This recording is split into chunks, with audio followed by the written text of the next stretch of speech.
Hello students, welcome back to YouTube channel Virat education academy. Students, आज के इस video में हम क्लास 10th के हिस्ट्री के यूरोप में राष्ट्रवाद का उदय जो चैप्टर है, चैप्टर नंबर 1 हिस्ट्री का, उसकी समरी करेंगे।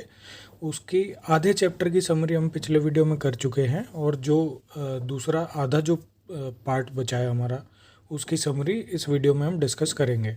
तो शुरू करते हैं आज का वीडियो।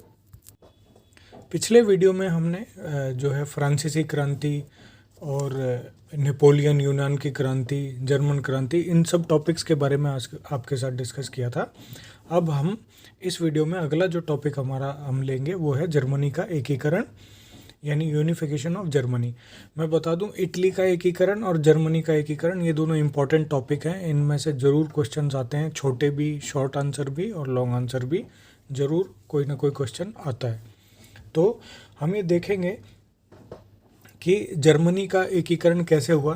तो मध्य वर्ग के जर्मनों ने जर्मन महासंघ के विभिन्न इलाकों को जोड़कर राष्ट्र राज्य बनाने का प्रयास किया। इस दौरान राष्ट्रवादी भावनाएं मध्यवर्गीय जर्मन लोगों में काफ़ी व्याप्त थी और उन्होंने 1848 में ये कोशिश की थी कि वो महासंघ के जो जर्मन महासंघ के जो अलग अलग इलाके थे उनको जोड़कर एक निर्वाचित संसद द्वारा शासित राष्ट्र राज्य बनाए। मगर राष्ट्र निर्माण की उदारवादी पहल राजशाही और फौज की ताकत ने मिलकर दबा दी। जो प्रशा जो एक जगह थी, उसके बड़े जो भूस्वामी थे, उन्होंने भी जो है राजशाही और फौज का समर्थन किया और यह विचार दब गया। उसके पश्चात जो है, उसके बाद प्रशा जो एरिया था उसने लीड किया राष्ट्रीय एकीकरण के आंदोलन को। उसका एक मंत्री था ओटो वॉन बिस्मार्क, इस प्रक्रिया का जनक था, जिसने प्रशा की सेना और नौकरशाही की मदद ली।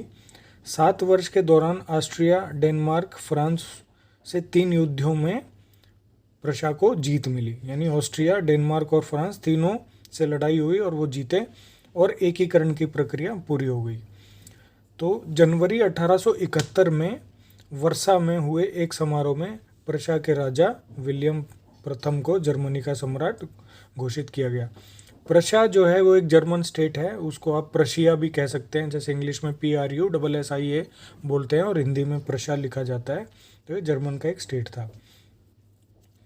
तो इसके बाद यानी 18 जनवरी 1871 में जर्मन राज्यों के राजकुमारों, सेना के प्रतिनिधियों और प्रमुख मंत्री ओटो वॉन बिस्मार्क समेत प्रशा के महत्वपूर्ण मंत्रियों की एक बैठक वर्सा के महल में हुई।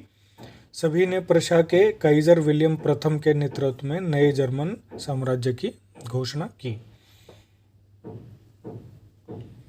जर्मनी में राष्ट्र निर्माण प्रक्रिया ने प्रशा राज्य की शक्ति के प्रभुत्व को दर्शाया। नए राज्य ने जर्मनी की मुद्रा, बैंकिंग, कानूनी और न्यायिक व्यवस्थाओं के आधुनिकीकरण पर काफ़ी जोर दिया और प्रशा द्वारा उठाए गए कदम और उसकी कार्रवाइयाँ बाकी जर्मनी के लिए एक मॉडल बना। तो इसी प्रकार जर्मनी का एकीकरण हुआ और एक नई जो है एक नया मॉडल बना, एक नई न्यायिक प्रणाली शुरू हुई, एक नई मुद्रा शुरू हुई और एक नई बैंकिंग सिस्टम शुरू हुआ। अगला टॉपिक है बच्चों इटली का एकीकरण। तो जर्मनी की तरह इटली में भी राजनीतिक विखंडन का एक लंबा इतिहास था, यानी छोटे छोटे टुकड़ों में बटा हुआ था। इटली अनेक वंशानुगत राज्यों तथा बहुराष्ट्रीय हैब्सबर्ग साम्राज्य में बिखरा हुआ था। उस पे अलग अलग जो है पावर्स का राज था। 19वीं सदी के मध्य में इटली 7 राज्यों में बटा हुआ था, जिनमें से एक सार्डिनिया पिडमोंट में एक इतावली राजघराने का शासन था। उत्तरी भाग ऑस्ट्रियाई हैब्सबर्गों के अधीन में था। मध्य इलाकों पर पोप का शासन था और दक्षिणी क्षेत्र स्पेन के बूर्बो राजाओं के अधीन में थे। तो ये मेन पार्ट्स में इटली बटा हुआ था और अलग अलग सत्ताओं का उसमें राज था। इतावली भाषा ने भी साझा रूप हासिल नहीं किया था, यानी कहीं अलग थोड़े मिले जुले स्वरूप में बोली जाती थी। 1830 के दशक में जूसेपे मेच्चिनी ने एक एकीकृत इतावली गणराज्य के लिए एक सुविचारित कार्यक्रम प्रस्तुत करने की कोशिश की। तो ये जो जूसेपे मेच्चिनी है, ये एक इम्पॉर्टेंट टॉपिक है। ये जो बंदा है इसके ऊपर ज़रूर कोई ना कोई क्वेश्चन आता है। उसने अपने उद्देश्यों के प्रसार के लिए यंग इटली नामक एक गुप्त संगठन भी बनाया था। 1831 और 1848 में क्रांतिकारी विद्रोहों की असफलता से युद्ध के जरिए इतावली राज्यों को जोड़ने की जिम्मेदारी सार्डिनिया पीडमोंट के शासक विक्टर इमैनुएल द्वितीय पर आ गई। उसके मंत्री प्रमुख कावूर, जिसने इटली के प्रदेशों को एकीकृत करने वाले आंदोलन का नेतृत्व किया, ना ही तो वो क्रांतिकारी था, ना ही जनतंत्र में विश्वास रखने वाला था। वह इटालियन भाषा से ज़्यादा अच्छी फ्रेंच बोलता था। लेकिन फिर भी फ्रांस से सार्डिनिया पीडमोंट की एक चतुर कूटनीतिक संधि हुई, जिसके पीछे कावूर का हाथ था। उससे जो है वो 1859 में ऑस्ट्रेलियाई बलों को हरा पाने में कामयाब हुआ। नियमित सैनिकों के अलावा जूसेपे गैरिबोल्डी के नेतृत्व में भारी संख्या में सशस्त्र स्वयंसेवकों ने भी इस युद्ध में हिस्सा लिया। 1860 में वे दक्षिण इटली और 2 सिसिलियों के राज्य में प्रवेश कर गए और स्पेनी शासकों को हटाने के लिए स्थानीय किसानों का भी समर्थन पाने में सफल रहे।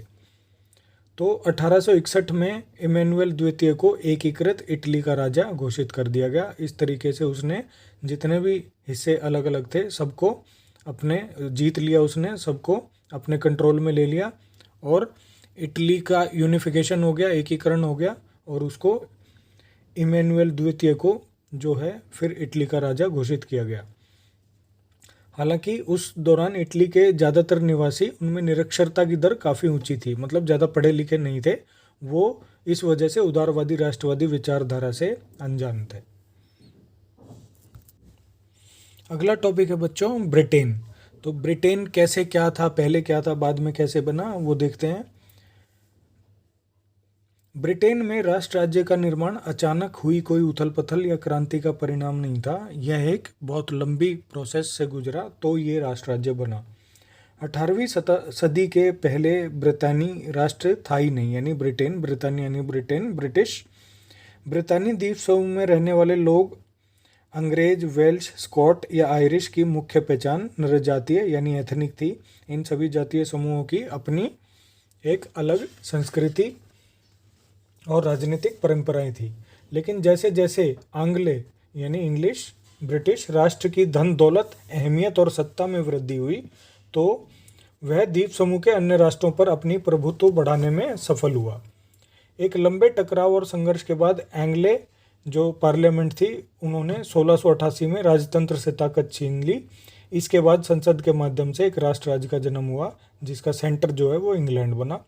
इंग्लैंड और स्कॉटलैंड के बीच एक्ट ऑफ यूनियन जो 1707 में बना, उससे United kingdom of great Britain का गठन हुआ। तो आप देखते ही हैं कि ब्रिटेन को जो है यूके भी कहा जाता है। यूके मतलब United kingdom of great Britain.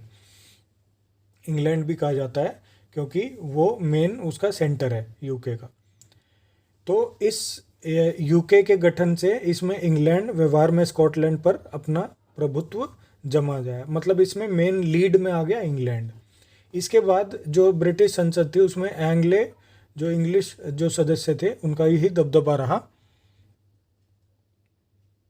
एक ब्रिटिश पहचान के विकास का अर्थ यह हुआ कि स्कॉटलैंड की खास संस्कृति और राजनीतिक संस्थानों को जो है योजनाबद्ध तरीके से यानी प्री प्लान्ड तरीके से साजिश के दौरान साजिश करके दबा दिया गया और वो सुपीरियर बन गए, उनको इन्फीरियर बना दिया गया। स्कॉटिश हाईलैंड्स के निवासी जिन कैथोलिक कुलों ने जब भी अपनी आज़ादी को व्यक्त करने का प्रयास किया तो उन्हें ज़बरदस्त दमन का सामना करना पड़ा, यानी उनको दबा दिया गया। स्कॉटिश हाईलैंड्स के लोगों को अपनी गेलिक भाषा बोलने या अपनी राष्ट्रीय पोशाक पहनने की भी मनाही कर दी गई। उनमें से बहुत सारे लोगों को अपना वतन छोड़ने पर भी मजबूर कर दिया गया। और साथ ही साथ स्कॉटलैंड के साथ साथ आयरलैंड का भी ऐसा ही कुछ हाल हुआ। तो वह देश कैथोलिक और प्रोटेस्टेंट धार्मिक गुटों में गहराई में बटा हुआ था, यानी दो तरह के जो क्रिश्चियन होते हैं, कैथोलिक और एक प्रोटेस्टेंट, उनमें दोनों गुटों में बटा हुआ था वो। अंग्रेजों ने क्या किया, जो एंग्लो थे, उन्होंने आयरलैंड में प्रोटेस्टेंट धर्म मानने वालों को बहुसंख्यक कैथोलिक देश पर प्रभुत्व बढ़ाने में सहायता दी। यानी कैथोलिक जो थे वहाँ बहुसंख्यक थे और प्रोटेस्टेंट अल्पसंख्यक थे, लेकिन उन्होंने जो अल्पसंख्यक थे प्रोटेस्टेंट उनको हेल्प करी ताकि वो अपना प्रभुत्व बढ़ा सकें। तो इस वजह से क्या होता है कि आपस में टकराव होते हैं और जो ब्रिटिश प्रभाव के विरुद्ध हुए जितने भी कैथोलिक विद्रोह हुए उनको कुचल दिया गया। वोल्फ टाउन और उसके यूनाइटेड आयरिशमैन 1798 की अगुवाई में असफल विद्रोह के बाद, ये जो 1798 में विद्रोह भी हुआ ब्रिटिश के खिलाफ, उसके बाद 1801 में आयरलैंड को बलपूर्वक यूके में शामिल कर लिया गया। एक नए ब्रिटिश राष्ट्र का निर्माण किया गया जिस पर हावी एंग्ले संस्कृति का प्रचार प्रसार किया गया। नए ब्रिटेन के प्रतीक चिन्हों, जो ब्रिटिश झंडा यूनियन जैक वाला और राष्ट्रीय गान जो था God save our noble king को खूब बढ़ावा दिया गया, और पुराने राष्ट्र इस संघ में मातहत सहयोगी के रूप में ही रह गए, उनकी कोई ज़्यादा अहमियत नहीं रही। तो ये था ब्रिटेन की हिस्ट्री। तो बच्चों ये सारे जितने भी इम्पोर्टेंट पॉइंट्स थे इस पहले चैप्टर के वो हमने कवर कर लिए हैं। अब कुछ इम्पोर्टेंट टर्म्स देख लेते हैं, कुछ शब्द जो इस चैप्टर में यूज़ हुए हैं वो उनके मीनिंग्स ज़रा हम डिस्कस कर लेते हैं। तो गणतंत्र पहला शब्द है। यह एक राज्य है जहाँ सत्ता लोगों तथा उनके द्वारा चुने गए प्रतिनिधियों के हाथों में होती है। मीन्स एक जहाँ चुनाव के द्वारा पावर इलेक्ट होती है उसी को गणतंत्र कहते हैं। राष्ट्रपति चुनाव या मनोनयन द्वारा नियुक्त होता है। लोकतांत्रिक गणराज्य, यह वह देश है जहाँ गणतंत्र एवं लोकतंत्र दोनों होते हैं। इनमें से एक वहाँ लोगों नागरिकों से सत्ता प्राप्त करता है। सामाजिक गणराज्य, इससे अभिप्राय उन देशों से हैं जो संवैधानिक रूप से समाजवाद के विकास के प्रति समर्पित हैं। समाजवाद यह एक आर्थिक सिद्धांत प्रणाली आंदोलन है, यानी एक ऐसा एक आर्थिक सिस्टम है जहां वस्तुओं का उत्पादन एवं वितरण समाज के नागरिकों के स्वामित्व के सहयोग से उन्हीं के लिए किया जाता है। निरंकुश राजतंत्र, यह सरकार या शासन एक ऐसा राजतंत्रीय प्रारूप है जिस पे कोई रोक टोक नहीं है, अपनी मर्जी से सब कुछ करता है, कोई अंकुश इस पे है नहीं।